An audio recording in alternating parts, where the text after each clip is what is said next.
All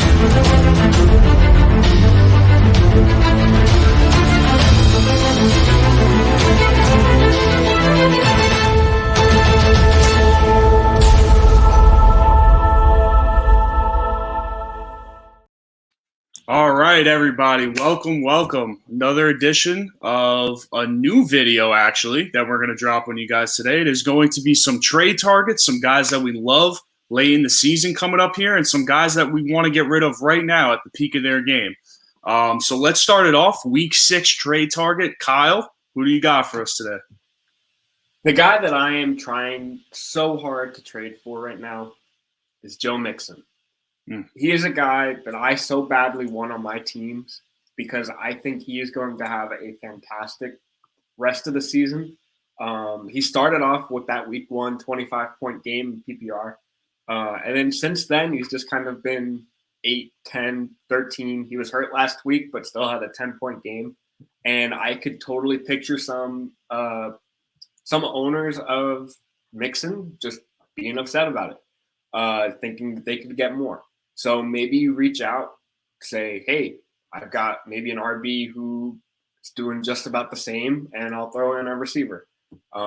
Somebody to get Mixon onto your lineup because I think this next stretch of games, Detroit, Baltimore, Jets, I think those are all smash plays for Mixon, and I want that man on my team. Yeah, definitely. Those matchups coming up, oh, man. All road matchups, which really don't matter. That's a little weird, though. But, yeah, the numbers speak for itself. The guy's seeing 29 carries, 20 carries, 18 carries, 16 carries. And then, obviously, last week he was a little bit banged up. Only had 10 carries last week. But as we were literally talking here, we got the notification saying that Zach Taylor plans to give him a full workload in week 6, which means he is healthy again. He's got to be healthy. And that's just the guy I want, just volume alone, you know? Like those targets rush attempts speak for itself.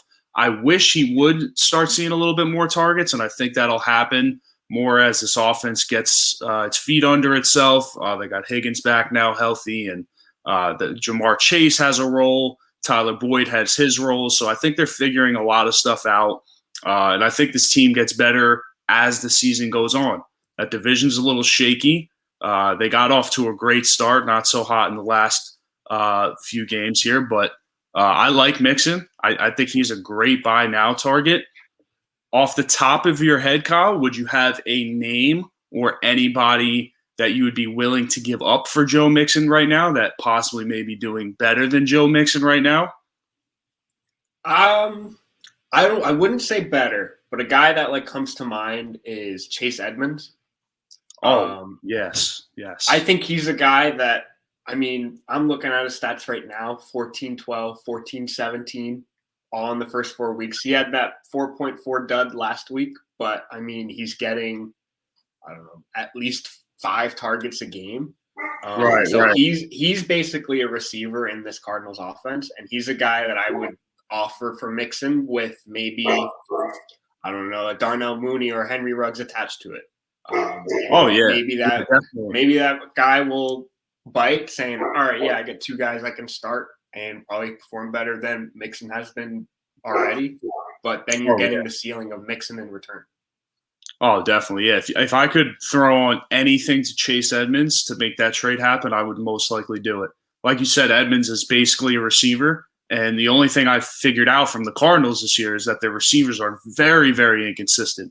And that includes Hopkins. Hopkins is the more consistent one, but this year there's been a lot of A.J. Green involved. Here comes Rondale Moore. Christian Kirk's not going away. So, yeah, definitely just Mixon overall, just being the number one guy that gets the most touches, the most volume. That's the guy I want.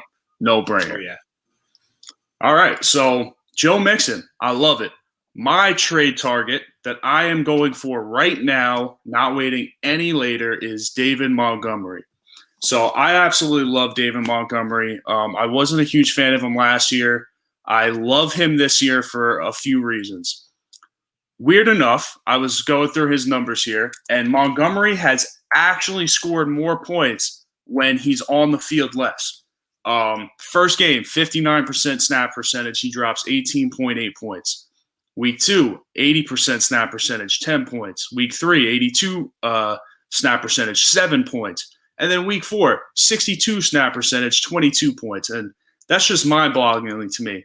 All that kind of proves for me is that volume or not, the guy's going to give you points. He's going to give you points. When the guy is fully going against bad matchups, he's had 20 carries and 23 carries against bad teams. Against good teams, which I would include the Rams and the Browns, in week 1 and 3 respectively, he's had 16 and 10. And then in that Cleveland game, because they were struggling a little bit more, it was a closer game. He only has 10 carries. He did see 4 targets in return. So I think that they really do have a great balance. I'm 100% not patting Matt Nagy on the back at all. I don't want to give that guy any credit for Montgomery. I'm not a fan of him. But the volume that Montgomery has seen up until his injury is enough for me to say I want him right now. And I will double down. You said Chase Edmonds is a guy you trade for Joe Mixon. Chase Edmonds and a receiver is a trade that I would do right now for David Montgomery. This is going to be, I believe, his second week out, and they said that it's going to be 3 to 4 for him. So even if you miss him for the next week or so, which would probably most likely include the Green Bay game this week, Tampa Bay next week, and then San Francisco, if anything, he'll be back for. And then he has Pittsburgh and a bye. I'm all in. I'm all in.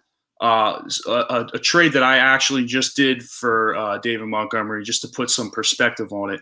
I took Mike Davis and I took Cortland Sutton. And I have a lot of depth on that team, and then I traded away for David Montgomery. It's an upgrade at running back, and then I got some receivers and stuff like that I'll go over later. But I like that trade. That's some I would look for, and I think Montgomery is a smash later on in the year. Yeah, Montgomery for me is a guy I loved going into the season. I think if you go back in our YouTube channel, you could see a video of Zach and I kind of hyping him up. Yep. So going into the year, I was excited for Montgomery, and I still am. I bet you anybody that owns him, that's not me, sees that IR designation for him and is spooked and is just like, oh, please somebody trade for him. And so I am one of those buyers.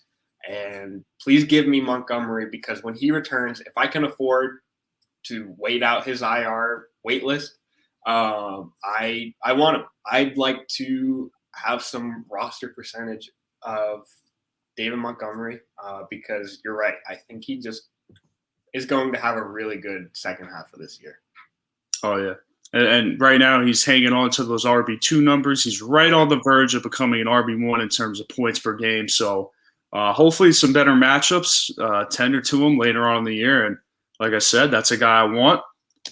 But yeah, so we got Joe Mixon and David Montgomery that we're trading for right now. If we have any extra depth on your bench, any on your team that you don't like, go get those guys.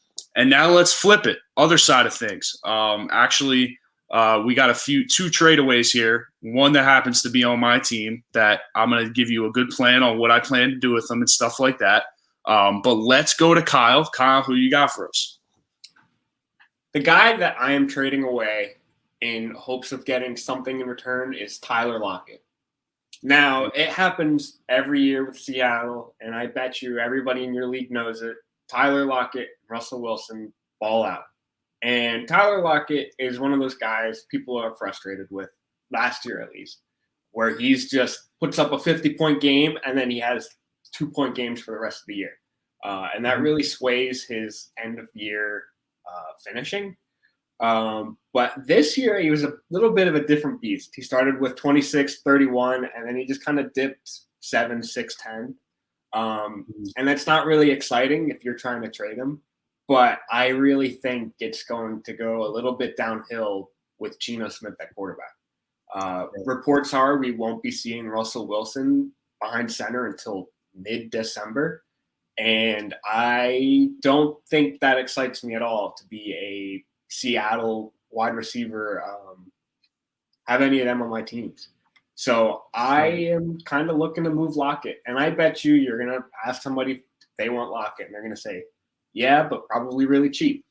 And if you can get something good, I'd take it. Not to say Lockett's going to be really bad this season for the rest of the year, but I don't think he's going to be reliable.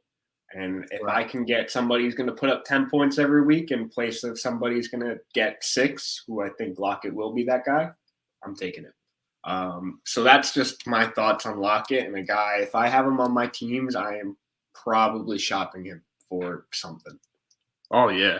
Definitely. And on the flip side, Metcalf is probably the guy that I would want with Geno Smith being in there. But yeah, Lockett, man, it's hard to ignore what he did last year. Started off fantastic, which we're seeing a lot of this year, and then slowly but surely just becomes a game script type of player where if the game script is not kind of tended towards him, he's going to give you below 10. And like you were mentioning, so far this season, he already has 2 games below 10. Last week, barely held on, 10.7 there. But in 2020, he also had 7 games, I believe I'm looking at now, with targets in or receptions in the 4 to 5 range or lower. And he already has 2 to start the year here. So Lockett, again, it looks like the same trend as last year. Kind of because they let Russ cook, that whole narrative, if you remember, they let Russ cook last year. And then once teams kind of picked up on that, they had to try to get the run game involved mid-season, which never works. You can't wait that long. So kind of similar trends here. Lockett's definitely not a guy that I want, considering that most teams took him as a wide receiver 2, 3 is okay, more so. If you have him as a wide receiver 1, like you said, I would be panicking right now. I would not want him on my team. No. But yeah, anything you could really get for Tyler Lockett right now is a very attractive trade to just get rid of. You don't want that. You don't want the 20 bomb and then the 5 bomb and the 7 and the 8, and it's not worth it. Not worth it. It's a guy that if I can get some more consistent value, someone that's heavily targeted, such as Terry McLaurin. If Terry McLaurin is out there, if I could add anything on to Tyler Lockett to get Terry McLaurin rest of season, I would do that right away. So, yeah, Tyler Lockett, not the greatest case for him. If you had to sit here and play devil's advocate and say, you know what, no, I want Tyler Lockett, what would you be willing to really give up for Tyler Lockett? And why would you? You know, it's not something that makes me comfortable even thinking about. So, yeah, absolutely. If I had Tyler Lockett on any of my teams, luckily I don't, I would trade him away and get as much as I can for him in return. All right, so let's go on. My guy that I would trade away right now is Courtland Sutton. Courtland Sutton right now for me is on the top of his game. Had a few really good weeks other than week 1, which is a little bit scary. You saw him get 3 targets in week 1. And I kind of shit myself. I'm not going to lie. I have him in Dynasty League and my work league as well. And the guy is someone that I think with Jerry Jeudy being out, with the constant, you had Drew Lock in and Bridgewater and the quarterback change, and you got Noah Fant that's healthy, and the run game is striving. This is not a guy that I want for rest of season. And it's very tempting. You look at his targets to start the year. Besides week 1, 12, 5, 8, and 11. Beautiful.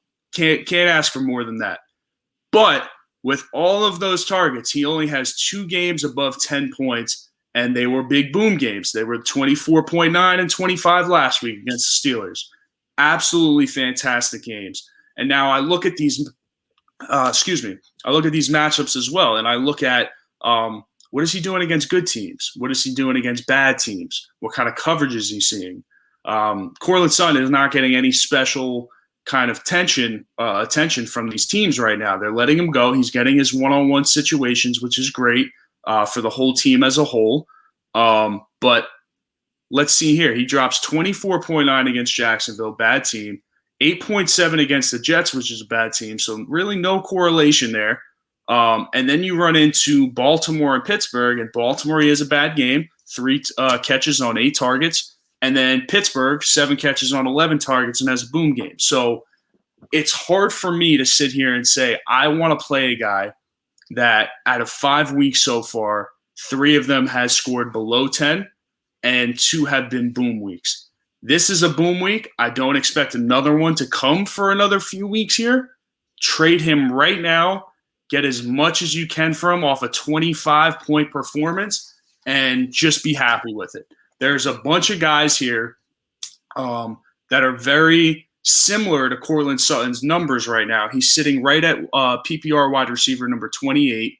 There's a bunch of guys that are even below him that could possibly provide more value later on in the season. So this is a guy that right now I am trading away. I think something should be said about that week 1, 3 targets, and that is the 1 week that Jerry Jeudy played, and Jeudy had 7 targets. There's no reports on when Jeudy will be back. It could be another 3 weeks. He's currently on IR. And things aren't looking promising in his return, so it could be, again, another 3 weeks that we see him. Mm-hmm. But when he returns, I think that's when Sutton, if he has another big boom week, that's when it's just like sell now, because Judy's going to come right in, steal more targets from him. And we saw this past week where Sutton had 11 targets, but Tim Patrick had 9. Right. I think this is a team with Bridgewater at quarterback. He loves to pass to every single person on that team. If they're running a route, he wants to throw to them. Mm-hmm. So it's hard to rely on Sutton as the guy, especially when you start to possibly add somebody else into that mix in Jeudy. But yeah, if I can sell really high on Sutton, somebody who is wide receiver needy, and I can afford to give up Sutton, maybe he's my wide receiver 3 or 2, and everybody else behind him is really good. Mm-hmm. I'm moving him.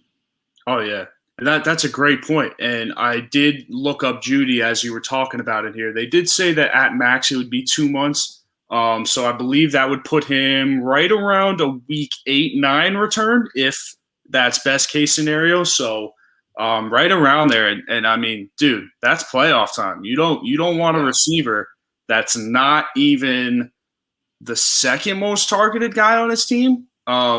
I mean, I know that Tim Patrick's role will kind of take a back seat once Jeudy comes. But you also got Noah Fant. You got a beautiful, beautiful run game that I think is just getting started there. So, yeah, definitely someone I would want to trade away. And another name to keep in mind, Courtland Sutton, most likely you drafted him as a wide receiver 2 or 3. I would go ahead and trade him for Chase Claypool right now. We just saw Juju out for the year. I absolutely love Chase Claypool as a wide receiver 2. I think he is going to be the big hitter on that team. Touchdowns all day. That's a guy that obviously right now, if you're looking at it, probably most guys in your league are going to like Sutton more. And I would take advantage of that. Go ahead and send him Sutton and ask for Claypool and maybe some change. You know, you never know. But yeah, just some strategies to work with. That's going to wrap it up for us here. We got our 2 trade 4s. We're going after Joe Mixon. We're going after David Montgomery. And we are getting rid of Tyler Lockett and Courtland Sutton. Ship them off. Get rid of them. Get what you want. I hope this helped out. We wanted to give you some advice, maybe some trade deals and stuff that you could work with. So if you have any ideas for us, if you like what you saw today, leave a like, leave a comment. And that's it for us. See ya. See ya.